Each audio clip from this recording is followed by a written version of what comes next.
The family cabin, the twisted lie, and the spreadsheet that ruined everything.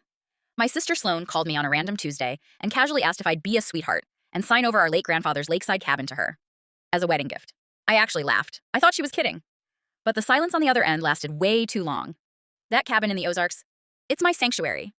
I spent 3 years of my life and over $85,000 restoring it after Grandpa passed. Sloane hasn't stepped foot in the woods since 2012 because she hates the humidity. But suddenly, it was the only thing that would make her feel connected to Grandpa on her big day. When I said no, the gaslighting started. She told our entire family that Grandpa had whispered to her, on his deathbed, that the cabin belonged to her. Here's the thing.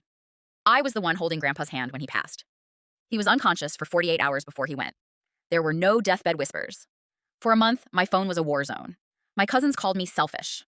My mom told me I was tainting the family legacy over a piece of real estate. Sloane even started posting these cryptic TikToks about greedy siblings and healing from family trauma. I was starting to feel like the villain until her fiancé Mark called me late one night. He sounded exhausted. He said, "Leo, I can't do this anymore."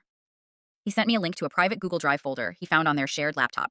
Inside was a spreadsheet. It wasn't a wedding plan, it was a business plan. Sloane had already been in contact with a developer. She wasn't planning on living there. She had a contract drafted to sell the land for a glamping resort the second the deed was in her name. The best part? She had a tab labeled Leverage, where she'd scripted exactly what to say to each relative to turn them against me. I didn't argue, I didn't yell. I just hit forward and sent that folder to the entire family group chat, including my mom. The silence was deafening. Mark called off the wedding 2 weeks later. My mom hasn't stopped apologizing. And Sloane? Well, she's blocked. I'm currently sitting on the cabin porch, drinking a beer, and enjoying the quiet.